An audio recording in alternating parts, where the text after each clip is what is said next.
mie bakso terap ukuran jumbo isi cincang. Wah, iya mah dijamin bikin wareg nepi ka terap. Penasaran kan? Hayu atuh kita ngabaso ke rumah bakso Eco 93. Udah pada tahu belum? Kalau ada cabangnya di food court AP loh. Jadi abis belanja atau jalan-jalan di AP bisa isi perut di sini.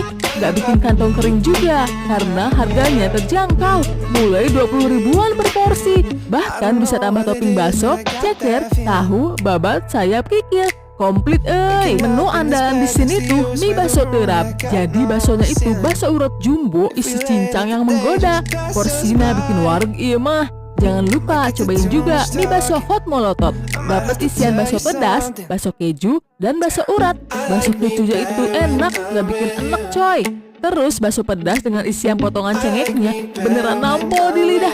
Kalau suka cita rasa original bisa pesen mie bakso urat halus ya. Nah, ciri khasnya bakso di sini tuh